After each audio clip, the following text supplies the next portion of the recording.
Welcome to the Business Results Program. This is how to transform yourself, your team, and your company to perform better and achieve higher results. Let's get started. I'm so happy you're here. My name is Pete Winarski, and I'm the CEO of Win Enterprises, LLC. Check out CompleteBusinessTransformation.com and look at the latest posts and resources we put there to serve you. I started this program because I want you to know that it doesn't have to be that hard. Business leaders like you struggle to get results, to build your team, to satisfy customers, to grow your businesses, and to stay sane in the middle of these crazy dynamics going on around you. My team and I have had full careers in business leadership roles, and we get it. We've had the same challenges as you, and we can share what we've learned, and we can make your life easier. In this program, I will be joined by various members of our team and other guests that I know can help you. We will offer new perspectives and share some of the secrets that you're just not hearing about anywhere else. The Business Results Program is your personal journey to improve yourself as you improve your company and achieve your most important goals and deliver the business results that make you and your team happy. Now, let's get to today's episode. Hey there, it's Pete Winarski, and I want to introduce to you and tell you about the guest we have on today's podcast episode, Erin Hatzikostas. Erin is a former executive at the Aetna, which is now part of CVS Health. She is the former CEO of Payflex, which was a fully owned subsidiary of Aetna. She was actually made the interim CEO in that role and then became, because she just performed marvelously, she became the full CEO. And then, of course, she left the corporate world at a time when she seemed to be on top of the world and went independent and created what is now known as beauthentic.com. And that is spelled with the letter B, lowercase, by the way, lowercase b, authentic.com. I encourage you to go check out her website. It's important for you to see just how authentic she really is, and playful, and just really the assets that are there, the resources that are on her website for you to help you as a leader become more authentic. She has a book called You Do You-ish. And excuse me, let me read that again. Subtitle, An Executive Guide to Authentic Success. So You Do You-ish, an executive guide to authentic success. So today we talk about her background. She really does a marvelous job of describing what authenticity is by her actions, not so much her words and the definition, but really by sharing her story and how she lives authentically and had led as a business leader in the corporate world, a Fortune 50 size company, and ends up just creating a really excellent image for us as listeners to her story. Then we dive into her book a bit and talk about some other elements and really just have a joyful conversation. She's a ball to be with, and I'm excited to bring her knowledge and wisdom here for you today. So enjoy this episode. Hi everyone, Pete Winarski here, and today I have a wonderful powerhouse guest that I'm really thrilled with, Erin Hatzikostas. I blew that. We're starting again. No, you didn't. You nailed it. Hatzikostas. All right. I am going to start again just because I felt clunky. Go for it. It's all good. Hi everyone, Pete Winarski here. This is Business Results Radio, and I am here with a really powerhouse, fun guest today, Erin Hatzikostas. And Erin, I'm going to just set this up ever so lightly because I can't do justice to, Erin, your background and just what you're here to talk about today. So let me start with a big welcome. Thank you. So glad you're here. Erin is now the founder and CEO of beauthenticinc.com, and that's letter B, authentic.inc.com. Erin was the CEO of Payflex, was an executive at Aetna, which is now a CVS health company. You've had, just a long, rich career with tremendous corporate experience. And then at one point you said, I'm done. And here you are now leading the charge on authenticity. So that's today's conversation. Yeah, I'm excited to be here. Tell me just, I want people to get to know you a little bit. And so we'll start with that, just about you, about the background. It is, you have tremendous corporate experience. And as you said somewhere along the way, I left my dream job. So just, kind of bring us through your background and your thought process that leads up to Be Authentic. Yeah, so a little bit about me. I'm actually a small town girl. I think that's the first thing. I grew up in northern Michigan, and one stoplight, an hour from a highway, but just always very curious, and always like to sort of slyly prove people wrong, and so went to undergrad at Western Michigan University, and went in for engineering, because you know how it is when you're in high school, you think there's like 7 careers, right? And you pick one of those. And so I picked engineering, and I was horrible at it. I think I got my first like C in a class. And I'll never forget it. My sophomore year, my roommate knew I was still struggling to figure out, okay, what am I going to do? I was still taking some math classes. And she came home from class, business class, and she was so excited. She was like, oh my God, Erin, I have found the career for you. Listen up. I pay, low stress, and you just have to be good at math. And you're the only person I know that's good at math. It's called an actuary. And, being the naive, but also, as I talk about in my book, I call myself a little bit of an instant gratification whore.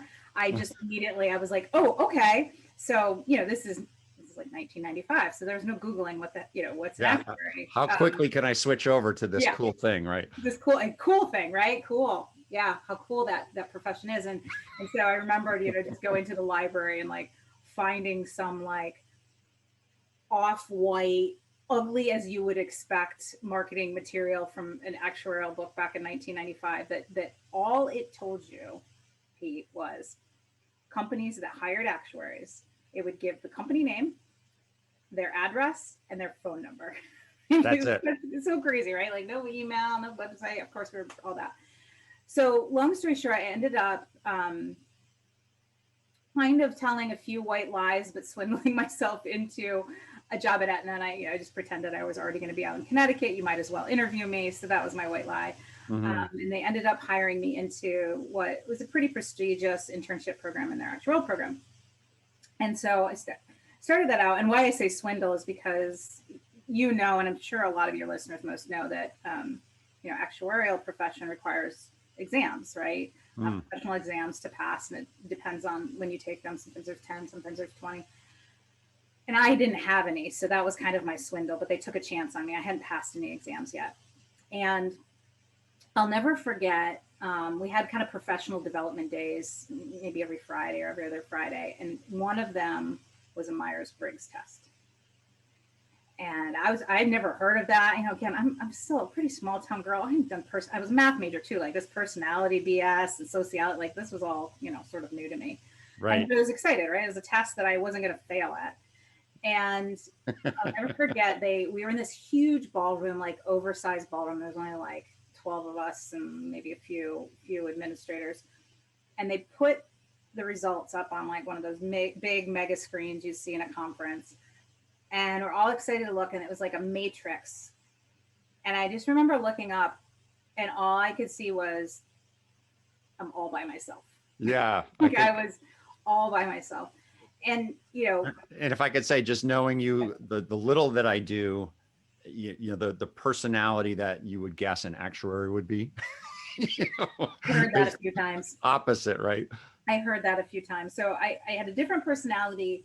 I also went on for the next 2 years in their formal actuarial program once I graduated college, and I took like 6 or 7 exams, and I failed 6 or 7 exams. So I'd love to rest just on my personality, but I also couldn't pass an actuarial exam to save my life. Right. But as you know, and your listeners know, in all of your career, whether it's at the beginning or quite frankly, middle or end, it's all about saying, okay, what did I like about what I had done and what did I need to change? And I love the company, I love the opportunity, but I love the business side more. And so, Mhm. I while I failed out, or maybe I jumped out before they kicked me out of the program, I took on, different roles and throughout my career. And I always use this sort of 50% rule, which I didn't know was a 50% rule until, hindsight's 2020. But, how do I take something that makes me 50% uncomfortable each time? Mm.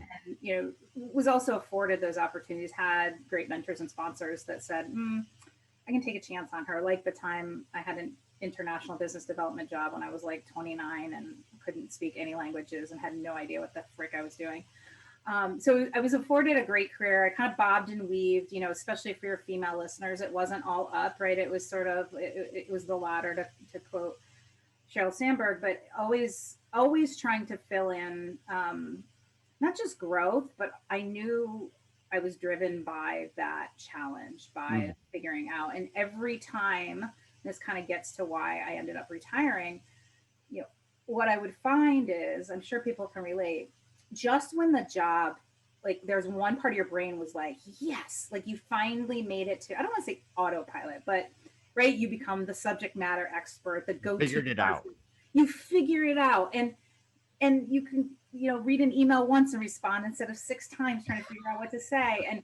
Right. And what should be the time to like celebrate and glide, I would at the same time, I would start to get lazy. I wasn't as like the go getter. Mm. And it took me a few times to recognize it. But I did towards the end. That other, sort of little devil on the other shoulder would be like, you're freaking bored. It's time to find your next challenge. Right. And of course, as soon as I found that next challenge, I was, this other, the first one was like screaming and yelling at the devil for like, why did you do this to me? Why did you, change things up? And so I just always sought out challenges. And then I actually took a little bit of a step back when I joined Payflex, which is a wholly owned subsidiary of Aetna, as you mentioned, now CVS Health. Um, in the sense of the challenge was still big, but I went from managing about 45 people to nobody. I Mm. went into a position where they're like, well, you're going to build a team, but and I say this because for anybody listening for sort of career advice, I always say, it's finding the right job is like finding and buying a house. It's all about location, location, location, Mm. right? And we're so tempted in our careers, just like we are in house buying, to buy the house with the newly remodeled bathrooms and kitchens, but it's in a crappy neighborhood and it's Right. hour commute from your job and you can't remodel that, right? And it's the same thing Mm. with your career, finding a place that I found Payflex because one, I knew it was a macro growing industry. I knew that leadership probably turnover would come in a good way because with acquisitions, right, things, those entrepreneurs tend to take off, and so I knew that it'd be a great place to grow and learn and advance, and so I knew it was a great place where I could go, good culture and remodel. When And you placed a bet that was not, obviously there's some risk in any bet you place, but yeah, there's yeah, calculation to it. yeah, and there's risk, and there's also, there was, I even remember making the decision. There was a little bit of an ego I had to set aside, right? Going from leading a big team, and Hmm. but um, but I did that, and then as I sort of joke as I do, every time somebody left, they like looked around, and they're like, oh, well, why don't we give it to Erin, right? And that Like, happened hey, all the way. Mikey, he'll eat it. Yeah, Mike will eat it. Erin will do it, Right. and actually the day that they asked me to become CEO, well, the day that the outgoing COO told me he was leaving and asked if it was okay to recommend me Mm. as ex COO, I actually said no, thank you, and I said it pretty quickly. I talk about this in my TEDx talk, um, and I said no, thank you, and then I ended up thinking about it over the weekend and realized the reason I said no, thank you was that I was worried about having to fit into this sort of club or mold. It felt like I was crossing this threshold, and that as I say in the TED Talk, I was worried my ego would grow and my calendar would overflow and my home life would become a shit show. Mm-hmm. And my, personality might even start to blow. And what I mean by that, I was worried, and this kind of sets up what we're going to talk about. I was worried that I was going to have to become this executive. And in my mind, I had a picture of what that looked like. And it was, and of course you picture the negative. Oh, they're divorced, or they had a heart attack, or they sacrificed vacations for their job. And then it hit me over the weekend after he told me to think about it, and this is one of the main messages I give all the time. I give it in the book, I give it to my coaching clients, etc. You shouldn't not do something because you hate the way it was done before. Mm-hmm. You can do it your own way. Pave the new trail. You can pave the new trail. And so, the story goes, not to make this background talk so much, but there's so many lessons in here. I decided to go out and experiment and say, well, what the hell? And also he played it pretty well, because I was like, what's plan B? And he was like, oh, they're going to give it to this guy. And I hated this guy. And I was like, okay, really well played, because then there was also, if I don't take it, right, then I'm probably going to end up doing most of the work without the pay and the authority. And so it wasn't as noble as it sounds, but that's really what I was thinking. Like, let's go try it and do it differently.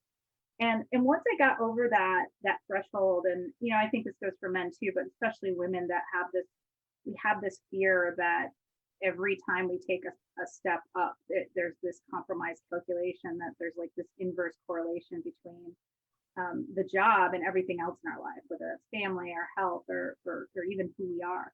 Well, I'm not sure that's unique to women, by the way. I think that's that's a very real little voice inside many. My head on times, it's just natural. What am I going to have to sacrifice, right? Whether it's time or substantive things. Mm-hmm. And what I really realized is that's not the case. And if it is, you're doing it wrong, right? And if you're doing it right, it's because you're shifted. And yes, there are times where you're dealing with bigger, like I probably could write a book on some of the catastrophes I had to deal with, right? Like that are heavier, weightier. But I wasn't necessarily working harder. I wasn't necessarily sacrificing other things. I was leading. And so then I eventually did that for a year, and then they offered me this CEO position, which actually they didn't offer it to me.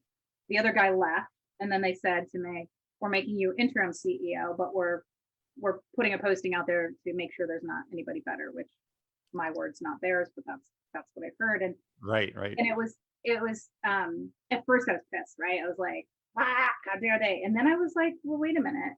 If they're going to take their time to figure out if they want me, I'm going to take my time to figure out if I want it. And if I had to go traditional route and sit in a bunch of interviews with me next to, 7 other candidates, 3 other candidates that, had been CEOs before I hadn't, and all the things on paper, I would have lost. But I changed the game, right? So I said, okay, well, while they're looking, what am I going to do? I'm going to kick so much butt that there's not going to be, there's not going to be a decision to be made, right? Build the results, the track record, the team. People fall in love with you, and what's left. Exactly, and that's what I did. And so for the next 3 years, the company was, when I took it over, was in a pretty rough position, had a rough integration, flat earnings for 4 years. Mm-hmm. And in 3 years, we tripled earnings, and employee engagement actually went up 12 percentage points just in the last 2 years, which obviously those two are not coincidental. They're highly correlated, right? We didn't have the success without excellent results. The employees to do it. I wasn't doing all the work, right? And and to answer your question, then things were really good. And I remember having the itch and the devil and the angel, and you should do something else, and you're getting lazy and all that. And they were sort of, they knew this, I was open about it. But everything that they, now Karen Lynch, who is the CEO of CVS Health, was, sort of like, well, what about this? What about that? And when you go to a restaurant and you're trying to figure out what you want to eat, and I don't know, maybe I'm the only one, but this may make me sound really weird, but like I kind of test things in my head almost, right? You look at something, you're like cheeseburger, and you're like, no, that isn't taco. Not right? today. Not today, right? Because it's different every day. And that's what was happening. And I kept going through and nothing. Mm-hmm. And it's when I realized that, I wish I could say I was going to go out and change authenticity. That epiphany came later, but I realized that life is short, and that I started to become fearful of, what if I go through my whole career and I don't know what it's like to go do something different, whatever that is. Maybe it's Hmm. an entrepreneur, maybe it's running a smaller venture capital company, just something significantly different than working for a Fortune 50 company.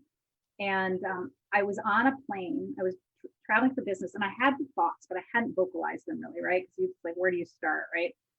And the best therapist in the world, right, is the random person you sit by on the plane. And I sat next to this woman, and she had been in corporate world for about 10 years, and then ran her own business, HR consulting practice, small practice, for like 20 some years. And I was asking her question after question, and she just seemed so happy, and just, I was just intrigued. And so I kept asking her questions, and finally I stopped and I said, look, I'm sorry I'm asking so many questions, but I'm kind of thinking about going and doing something else.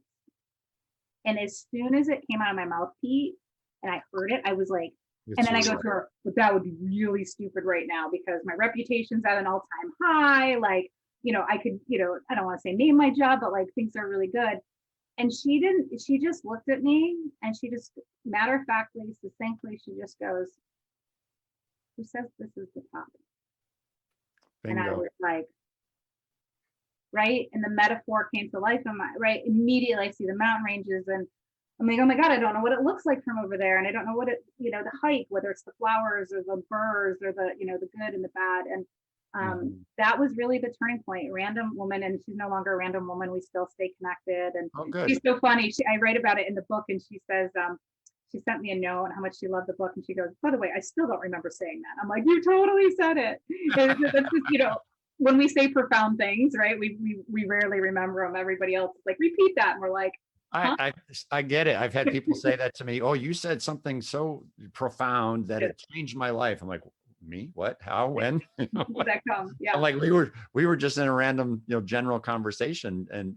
But that you hear what you're ready to hear, Yeah. and you got the message you needed to get, even though she didn't really maybe intentionally direct it that way. Yeah. Landed on you the way that it needed to create impact for you. The way it needed to. That's exactly right. That's exactly Yeah. right. So that got me out. So I'll Yeah. stop there. I'll let you. I'll let you lead again. But that at least gives you Well, the 22 years of my corporate life, it, professional life. it's so important to hear your story because, first of all, so many people feel locked up, but they don't realize that they're stuck by just simply not recognizing they have other choices. And so, I think that's part of your journey and your path to get to the world of authenticity. As you said, I didn't say I'm going to leave the what seemed like the perfect corporate job to go teach authenticity to the world because the world needs to be more authentic. It wasn't, that conscious of a cause and effect. I don't think it happens that way for people. And if you are geared into what you're doing and you're not necessarily loving it, but you don't recognize that you don't love it because you're working so hard, there's no space to consider anything else that might be better, that might enable you to live your passions and your values and your purpose in a bigger way because you're just grinding. So You just said something so important. Space.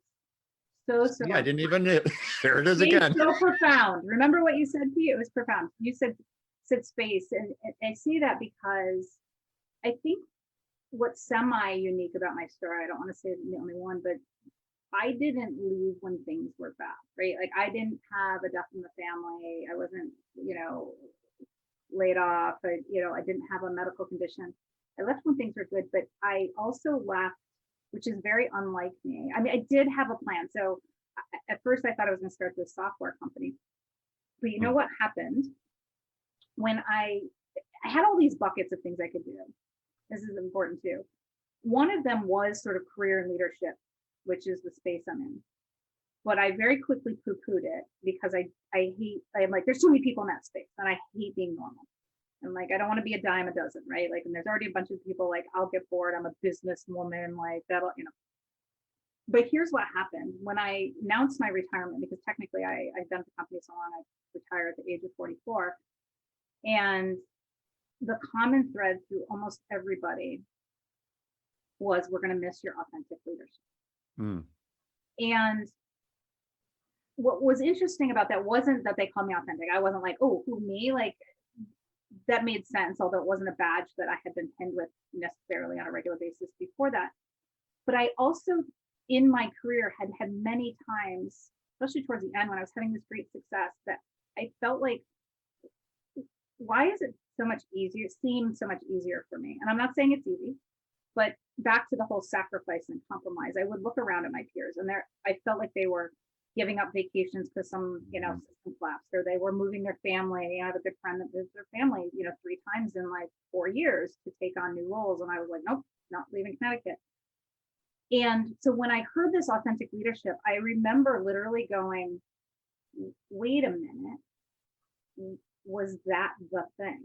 Mm-hmm. That's the thing that made me different, that allowed me to have that success. And so it planted the seed. And then, I was starting this other software company. And then when I got to the point where I actually had to build stuff, I was like, oh crap, I don't really like building stuff. I like to create. And so what seemed like a good idea on paper didn't feel right. And so I had started to blog. I thought, well, at least I'll share my experience. I'm sure a lot of people are curious, like, what's it like to leave corporate world? And it was when I gave myself that space, Mm-hmm. that space to just absorb and process and also run that. I'm not going to do career and leadership through the same sort of filter I'd done before, which was, you should not do something because you hate the way it was done before. Mm-hmm. Instead, do it your own way, right? And so I thought, well, that very same thing. There's so much career and leadership space, but let's be honest, the workplace is still pretty screwed up. Yeah, people aren't happy.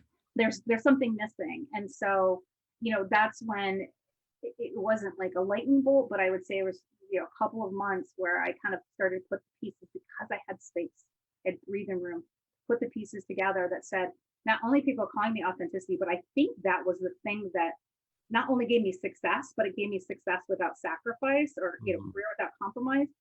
Like, I need to go teach that to other people. And oh, by the way, it was juxtaposed with my complete and utter, hatred of the corporate BS.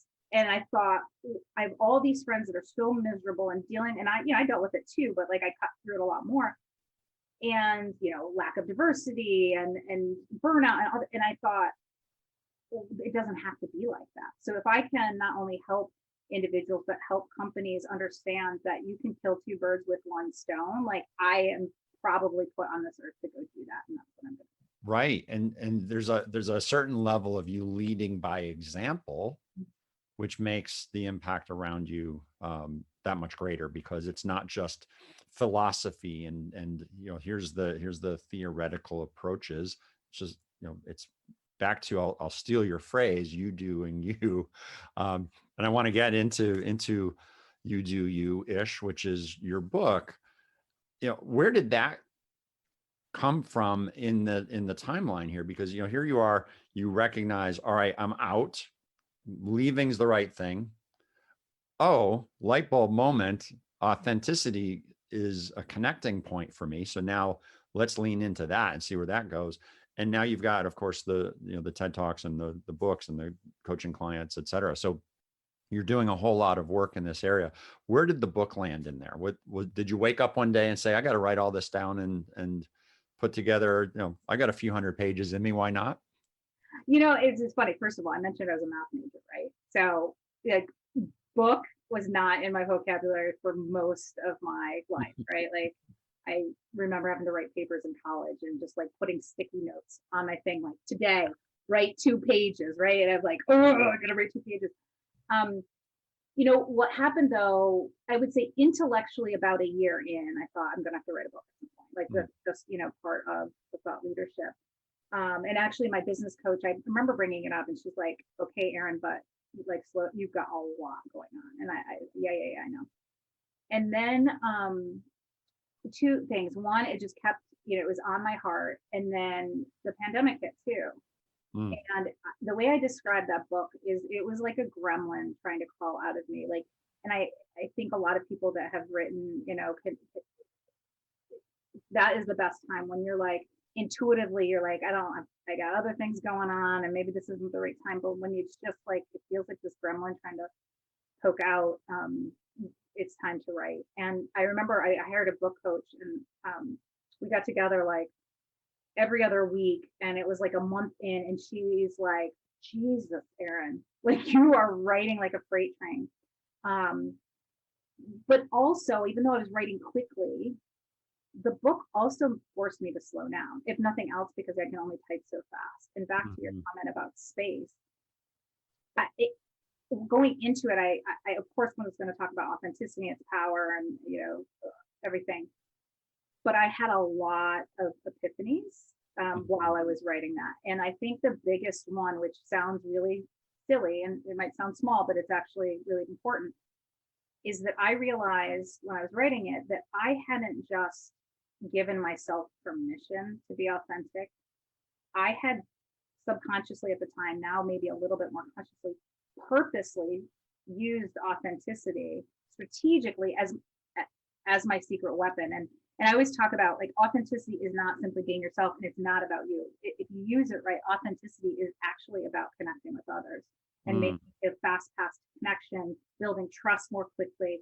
That's really the power of authenticity. And so as I was writing the book, I was like, oh wait, this is actually like, this is a really active strategy, as hypocritical as that might sound on the surface. And so as I realized that, I also realized I needed to really define it. I need to make sure I have a framework, and I needed to be able to give what people wouldn't expect, which is to actually teach you tangible ways in which you can practice authenticity. That's why I call it my 6 principles of strategic authenticity, Mhm. as the way to actively, differentiate yourself, connect with people, and ultimately have success, not just at work, but in everything you do. Well, I want to recognize the wisdom in that. So much of what we do, we don't understand why we're good at it. Just it's a natural set of behaviors or unconscious beliefs that are driving us in a good direction rather than a not good direction. There's something there, and it's hard to. How many times have you been asked, Erin, how did you know that, or how did you do that? And you say, I'm not sure, right? I just kind of know. I run into that experience, and there's this exercise of pausing and saying, okay, well, if I could put this together in a way that I can explain it to someone else, now the value goes up, right? And that's where the frameworks come in. And a framework is a set of guiding principles or structures that enables you to make sense of something, as well as to then help other people to learn it. So you crack that code Right. for the book, right? And that's it's an important recognition that you figured that out, because otherwise people would be say, well, how do you do it? I did, and I had some really good coaches too, right? That Mm. helped me understand. I had my book coach that really helped me with the writing, and the power of investing, right, and learning from others before us. And I also am part of a mastermind group, and really the leader of that one is really more about the how do you get people to learn, and the science and the frameworks. And so what I'm really proud about the book is I feel like I really merged the two. It's definitely got frameworks and stuff, but it's a roller coaster of whimsy and snarky humor and entertainment, but then it hits you across the forehead every so often with the frameworks, and very much is about taking tangible steps forward. And I walk through that as well. So that was a big goal of mine, was sort of blending those two together to make it a sort of a roller coaster experience. In a real way. Yeah. Right. Yeah, that's really, really good. So you talk about, you mentioned, earlier how do you know that you're at the top? You could be much higher. That's a principle that's in the book. You've got a few sections. I just want to call attention to one or two of them, because I think these are um, really worth diving into just for a few minutes each. So you talk about, the rules by which you're living by, who says those have to be the rules. Just talk about some of the background to that thought process. Yeah, I mean, I think that I think it's so interesting in business. We all can really understand this concept of like differentiate and the SWOT analysis, and our competitors are doing this, so we're going to do that, right? Like that's Mhm. ingrained in us from very beginning. But as humans in our career, we take a very different approach, and it's just like, let's just follow the leader and what other people have done and executive presence, and and part of this is sort of fed to us through, I'm sorry, but like the same old trainings and crap. And I think we're in this vortex of, in many ways, following some of the rules are ones that like worked for some dude like 30 some years ago, and we for some reason we think they're still working. And so you know Mm. I have, and I always say, it's the 50% rule, which is probably book number two. It's not, I'm not saying go out and be completely different, like learn from other people. Mm. As I learned, still being an entrepreneur in this new market I'm in and business I'm in, like, yeah, I'm gonna learn. I kind of have this rule, like take 50% of like things that work for other people. Don't smack your forehead into the wall of death that they hit or whatever. But 50% of it, roughly, like do it your own way. And there's usually about 50% where you're like, that doesn't quite feel right to me, or I tried something else and it worked better. And it's like, yeah, and I feel like it just gives that permission to kind of have best of both worlds. And once you do the 50% rule enough times, like a year from now, 2 years, that's called innovation. That's called change. Like you will be Mhm. giving a path, instead of just following the same old rules. It's almost like the metaphor I have in my mind is this imagery of you collecting other people's ideas, and this worked for them. Let's play with that, and dumping it in the pot Yeah, and stirring it up and realizing, okay, well, some of this isn't, so let me pour up some of my own things in here and coming up with something that's a unique recipe that's that's not someone else's. So that's cool. The playlist, questioning the playlist, which is really all about your programming.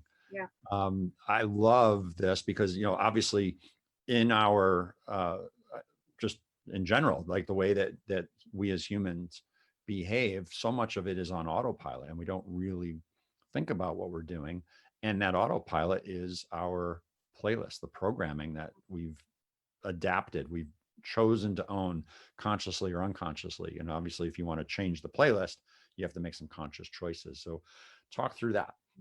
yeah. I mean, so first thing is, I always tell people, I don't change people, I change their addiction. I change their addiction to doing things differently, doing things more authentically. At the same time, usually there's something that has to happen in the middle. And yes, the playlist, and I call them actually sucky songs. So the sucky songs that we sing to I ourselves, saw that, right? we I have the love it. full playlist, right? And here's the thing about sucky songs. Those never stop coming. They came to me while I was writing the book. The irony of the numbers of times, and I even write about it in the book, like that they came, but I've learned to rewrite them faster. And Mhm. so, in the book, I talk about the top five. Of course, when I work with other clients, we sort of go through their own, but it's things like, I'm no good at office politics, so I can't rise any further. Or, if I take a next big position, I'm gonna have to compromise my family. I mean, there are some common ones, and then obviously everybody has their own playlist, of course. Mhm. And so what I talk about is rewrite them to success songs. And there's usually just a mindset shift in a few places, that needs to happen, and a perspective that needs to happen. And so I think that's really important. The way I say it is, it's like, if you got a bench out of like Goodwill and you wanted to paint it and put it on your porch, like you can't just bring it home and paint it, right? You got to sand it down, you got to Mhm. maybe some primer on it, and then you can put that paint on and make it look beautiful. And Right. that's what we have to do with sucky songs. So I'm all about making sure you recognize them, and being okay again that they do keep coming, but it's a matter of how quickly you can recognize them and rewrite them and get through them in the future. Yeah, and real important to build the desire to. It starts with recognizing, okay, maybe I don't love my results. I don't love the way that I'm playing. This is my language, playing the game, and so therefore, there's that incentive to change. Yep.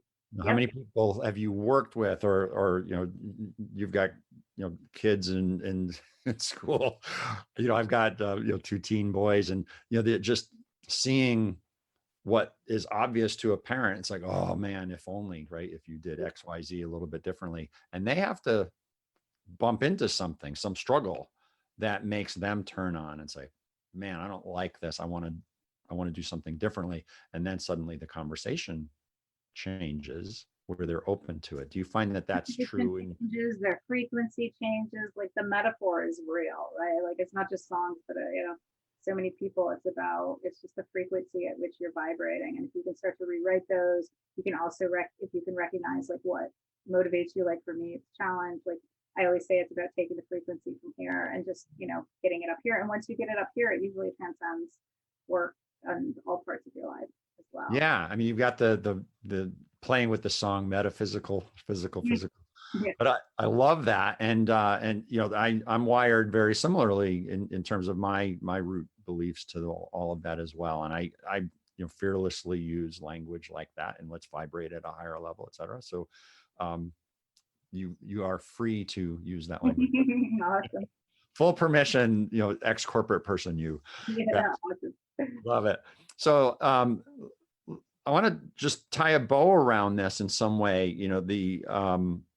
The concept of authenticity as a secret weapon, how someone can be just real to themselves, true to their values, true to who they are, and still play a game where they're in this game of business and life, and they're contributing and they're making a difference and they're achieving results.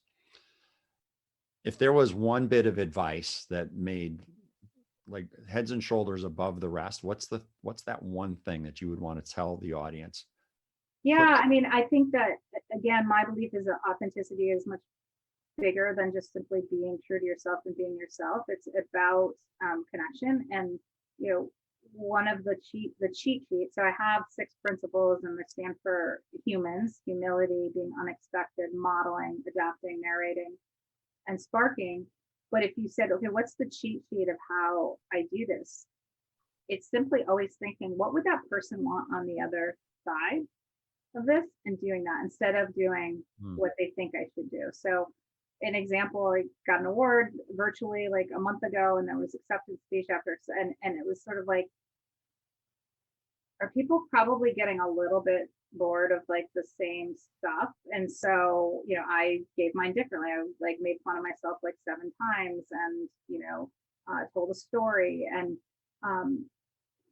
really it's always about thinking about what does somebody want on that other side, and giving them that instead of giving them what everybody else does. And the way I define it is, really authenticity is about exposing who you are when people least expect it. And so I really encourage people to, I don't want you to throw in the trash the traditional like true to yourself, be who you are. And that's why I call it you do you ish. Mm-hmm.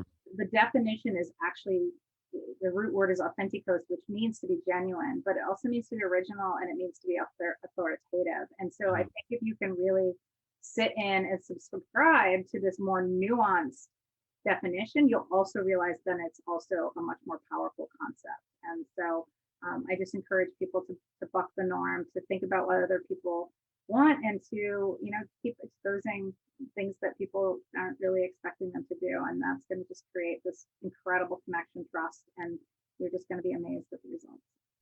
I love the way that you folded those elements in and just brought it beyond just simply genuine, right? And that's terrific. I want to help people. I want to give someone an incentive to go to beauthenticinc.com. And my incentive is probably different than yours, because you have excellent resources on there, including podcasts and videos and whatnot. I want to encourage people to go to your website to see that GIF of you dancing. That is a favorite. That's an oldie but goodie. Yeah. The about page. And that's actually a GIF of me dancing at a leadership event when I was still CEO. We had 100 of our leaders in, first ever sort of full leadership. And there's a funny story in the book about how that came about. So you incentivize them to go to the about page to see me dancing. I'll incentivize you to check out You Do You-ish, where I tell what is a pretty hilarious story about how the whole dancing thing came about, which a lot of people did not want me to do. So well, I love double incentive. And the quote that you had with it, I didn't write it down, but it was something to the effect of, I don't dance where I'm told to dance. I dance where I want to dance, or something. I hate dancing where I'm supposed to. You take me to, like, if you're like, let's go out to like a, discotheque, I'd be like, oh. But if you take me to like some Irish pub where everybody's sitting and eating and we have a fun night, like, I prefer to dance where I'm not supposed to dance. Yeah, That sounds great to me. True, and it's very metaphorical for who I am. Right. Well, I'll see you at the Irish pub. We can have it big. Excellent. Erin, thank you for your time today. I really enjoyed the conversation. I think there's a lot of similarities and just in the roots of who the two of us are as individuals. And that makes it even more fun to have a playful chat like this today. Yeah, no, I really appreciate it. I love everything you're doing and putting out into the world. And so glad that we connect to Connecticut people that, hopefully we'll also get to meet in real life soon. Yeah. This is, we're real. We're open here. We're not far away. So we'll make it happen. Sounds great. Thank you, Pete. Thank you so much, Erin. Thanks for listening to this episode of Business Results Radio.